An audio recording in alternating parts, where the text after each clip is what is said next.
ពីមុនគាត់ចូលចិត្តទៅប្រទេសសៀមម្នាក់គាត់ចូលចិត្តទៅហើយគឺគេតែងតែណែនាំគាត់ថាគាត់បានមកស្រុកខ្មែរអាហ្នឹងតាមគាត់និយាយថាគេណែនាំតាំងតែពីមុននោះម្ដេចសម្រាប់ទីតាំងនេះគឺខ្ញុំបានមកដល់ខាងភូមិកំពង់លួងគឺនៅខាងស្រុករកខេត្តពោធិ៍សាត់គោលបំណងដែលមកនេះទី1គឺនាំបងប្រុសនៅអាល្លឺម៉ង់គាត់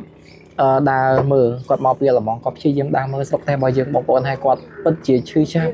នៅរឿងរ៉ាវដែលកើតឡើងជាពិសេសជនជាតិសៀមបែរឈ្លានពានប្រទេសយើងហ្នឹងគាត់ទទួលស្គាល់ថាហេតុអីបានវាត្រូវមកធ្វើបាបជនជាតិយើងហេតុអីបានវាត្រូវមកឈ្លានពានប្រទេសយើងអញ្ចឹងគាត់ឈឺចាប់ហើយប៉ុន្តែគ្រាន់គាត់អត់ចេះនិយាយចេះអីទេគាត់អត់និយាយអីគ្រាន់គាត់បង្ហាញអារម្មណ៍មួយប្រាប់ថាគាត់ពិបាកចិត្តខ្លាំងមែនតើអញ្ចឹងគាត់សួរថាចុះអាចដើរលេងបានអត់នៅក្នុងកំឡុងពេលហ្នឹងអាចដើរមកស្រុកខ្មែរបានអត់ថាដើរបានធម្មតាដើរទៅកន្លែងតំបន់សុវត្ថិភាពមកកកោមានអីដើរបានថាសូម្បីទៅសៀមរាបក៏បានដែរគាត់ចេញពីហ្នឹងទៅសៀមរាបទៅកំពង់សោមគាត់ទៅធម្មតាហើយគាត់នឹងផ្សាយវីដេអូនេះដូចជា message ទៅកាន់ពិភពលោកឲ្យបានដឹងដែរហ្នឹងហើយគាត់អាចធ្វើបានប៉ុណ្ណាគាត់ធ្វើប៉ុណ្ណឹងអញ្ចឹងបានថាបរទេសជាច្រើនបងប្អូនគេចាប់ផ្ដើមដឹងពីសន្តានរបស់ចៅសៀមអញ្ចឹងណាពីមុនគាត់ចូលចិត្តទៅប្រទេសសៀមម្នាក់គាត់ចូលចិត្តទៅហើយគឺគេតែងតែណែនាំគាត់ថាគាត់បានមកស្រុកខ្មែរអាហ្នឹងតាមគាត់និយាយថាគេណែនាំតាំងតែពីមុននោះម្ដេចបងប្អូនណាទោះបីជាក្នុងកំឡុងពេលណាក៏ដោយយើងកុំព្យាយាមបាក់ទឹកចិត្តណាហ្នឹងហើយខ្ញុំតែងតែនិយាយដដែលថាកុំបាក់ទឹកចិត្តពង្រឹងស្មារតីឡើងពេលដែលខ្ញុំមកកំពុងលួងបងប្អូនជាច្រើនដែលគាត់នៅតែប្រកបអាជីវកម្មធម្មតាគាត់ជួយជាតិគាត់ឧបត្ថម្ភរឿងមួយទៀតគាត់អត់ភ្លេចការងារទេមានបងប្អូនមួយចំនួនគាត់បានផលថាមិនគួរធ្វើការឬក៏បាក់ទឹកចិត្តក្នុងកំឡុងពេលហ្នឹងកុំស្ដាប់ក្នុងកំឡុងពេលហ្នឹងយើងកាន់តែលំបាកគឺយើងកាន់តែព្យាយាមគឺយើងកាន់តែមានទឹកចិត្តយើងកាន់តែពង្រឹងស្មារតីកម្លាំងកាយនិងកម្លាំងចិត្តគឺសំខាន់ខ្លាំងមែនទែនអញ្ចឹងទាំងកម្លាំងចិត្តនិងកម្លាំងកាយដើរព្រមគ្នាកុំចាញ់សង្គ្រាមចិត្តសាស្ត្ររបស់សៀមឯសោះវាព្យាយាមឈ្លានពានយើងដោយកម្លាំងអាវុធហើយនិងកម្លាំងចិត្តសាស្ត្រកម្លាំងព័ត៌មានជាដើមចិត្តគ្មានអ្នកណាម្នាក់ដែលថាមិនឈឺចិត្តមិនតបប្រមាថមិនស្មុគស្មាញក្នុងកំឡុងពេលហ្នឹងទេអ្នកណាក៏ដោ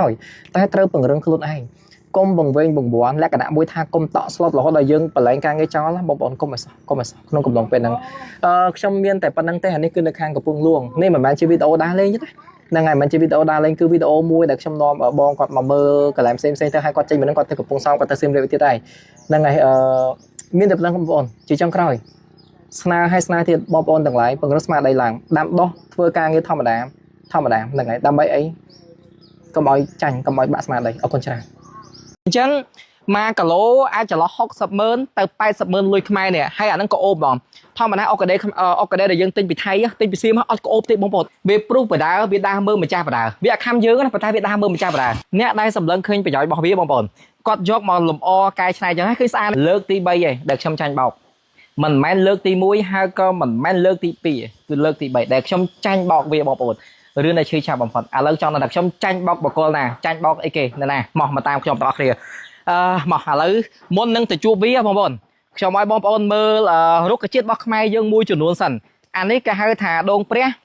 ះមិនខ្វះទេពីដើមឡើយក្មេងៗទៅមើលគោណាអ្នកដែលធ្លាប់ទៅមើលគោអ្នកណាខ្លះដែលធ្លាប់ពុះវាដើម្បីយកកាពីងមកហូបហ្នឹងហើយមានតែកបិតមួយជាបៀជាពីមកយកអីគេកាពីងគេហៅកាពីងហ្នឹងហីក្តៅគេហៅក្តៅគេហៅគេអាហ្នឹងខាងក្នុងវាបដូរវាសផុយគេយកអាហ្នឹងមកហូបមិនខ្វះទេហ្នឹងហើយអានេះគឺជារុក្ខជាតិដែលដាំដែលវាដុះស្រាប់យើងអាចបានដាំទេគឺបែបនេះហើយអ្នកដែលមានន័យថាអ្នកដែលសម្លឹងឃើញប្រយោជន៍របស់វាបងប្អូនគាត់យកមកលម្អកែច្នៃអញ្ចឹងគឺស្អាតឃើញទេដូចវល្លិនេះវល្លិធម្មតាទេអាចឈើនេះក៏បោះចោលអញ្ចឹងគាត់យកមកផ្គុំគ្នាអញ្ចឹងផ្គុំគ្នាដាក់ដីទៅហើយដាំអាដាមហ្នឹងមើលទៅគឺស្អាតខ្លាំងអញ្ចឹងគាត់មិនចាំបាច់ទៅទិញដែលគេលក់មកពីថៃទេឧទាហរណ៍ថាអ្វីដែលយើងទិញពីយួនអ្វីដែលយើងទិញពីសៀមយើងជិះមិនផុតទេយើងជិះអត់ផុតទេអារឿងទិញទៅទិញមកវាជិះអត់ផុតទេប៉ុន្តែអ្វីដែលយើងអាចច្នៃបានយើងច្នៃទៅបងប្អូនដោយអាការលំអបែបនេះអានេះហាងកាហ្វេរបស់គាត់នេះគាត់មានត្រូវការតែទិញពីថៃទិញពីសៀមទេអត់ទេដោយសារតែយើងអាចច្នៃបានបងប្អូនឃើញទេប៉ុន្តែបញ្ជាក់មិនមែនតែគាត់អត់ទិញទេហើយអានេះបងប្អូនអានេះគេហៅថាកេសូកូលកេសូកូលនេះហ่ะមួយទៅគេហៅថាអុកកាដេណាអុកកាដេប្រេងអុកកាដេប្រេងនេះគឺក៏អូបខ្លាំងមែនតែនហើយមួយធានហ្នឹងអាចចន្លោះ30-40ម៉ឺនលុយខ្មែរដោយសារតែបងប្អូនគាត់ឡើងបេះអាដើមហ្នឹងអុកកាដេហ្នឹងបងប្អូនដើមឈើខ្លះ30ម៉ែត្រទៅ40ម៉ែត្រគាត់ឡើងខ្ពស់មែនតែនអញ្ចឹង1គីឡូអាចចន្លោះ60ម៉ឺនទៅ80ម៉ឺនលុយខ្មែរនេះហើយអាហ្នឹងក៏អូបបងធម្មតាអុកកាដេដែលយើងទិញពីថៃទិញពីសៀមអត់ក៏អូបទេបងប្អូនអត់ក៏អូបទេស្អាតតាំងលម្អស្អាតប៉ុន្តែអត់ជះក្លិនទេអុកកាដេនេះអុកកាដេព្រៃហ្នឹងហើយអុកកាដេព្រៃវាស្តៀងជាមួយអុកកាដេសៀមអញ្ចឹងប៉ុន្តែយើងក៏អូបហើយយើងគឺបេះពីក្នុងព្រៃតែម្ដង mà hả lấy ok này lấy dương mà mơ cả lại xem tiền ô anh ấy dương tinh mau bị xiêm này bộ nhé anh ấy bọc xiêm mày dương tinh mau bị xiêm khơi nhé biết ba tăng ngày slug biết cứ khó khăn anh đang hay bọc xiêm tay ăn cổ tế anh ấy ca chậm làm chơi nhá nè khơi nhé chẳng man tha ở vây đây dương anh này ban pe khang là bao dương là o dương kia là tiền ok trong tại sao lục pu đây chưa mình tra hàng ocean cà phê này có chân này bên đây tham group bay giang tao cứ có chân này group nào chân này còn có ở sợi chai lôi chùm mùi nâng là bao tao thằng này bom bom khơi nhé xong mấy thầy cô chơi chẳng á nè cái ọt chắp vào đom thì ọt chắp vào đom to là sao cất cho một tăng là mo đã chùm mùi đam chơi mấy trong bữa chia ra con bản tiền này hai thang cầm nứt chân này và đợt nữa này nhé nè ọt đăng á vô mà bao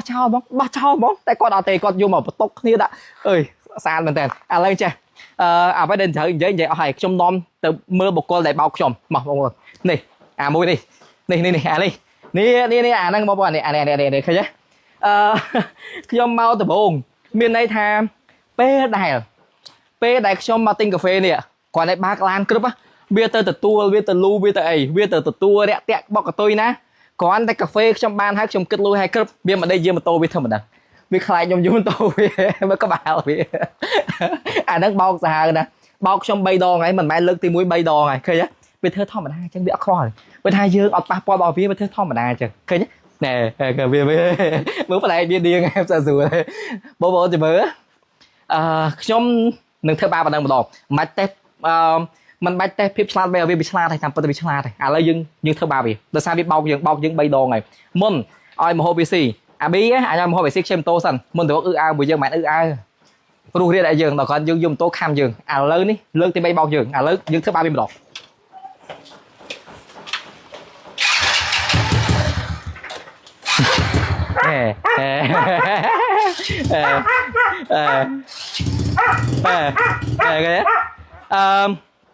lên vậy bồn anh ấy proof á mình mang proof tam thì dương á proof slang họ mơ mình trai slang mình tên vì proof phải đá vì đa mơ mình trai phải đá vì kham dương á phải tay vì đa mơ mình trai phải đá cho mơ bồn ô chứ ô anh ấy chứ rồi cùng thơ ba biết chăng cùng thơ ba biết tung tô biết bên chăng không tớ mày prang anh lao vui đấy này là tung mình này ê ở vui này lọ bị hai cha bây giờ này ôi ở ca đây chữ ở đây chữ bao bồn nó chữ bà sai bỏ hốt ta hai cha lọ chạp bây giờ ta hai cha không kìa nhá ta tạm phải thôi biết mà anh đang ngay trong ấy chưa thơ ba biết mà bây giờ ta hai cha bây giờ tham dương tí bây giờ ta hai cha bây giờ đó mà cha biết mau bây giờ tham đây từ tiên chân rồi cha nó cha bằng tên anh tranh bao cái giờ lực tí bay hay ở bên lực tí 4 đấy bao ban hay bằng này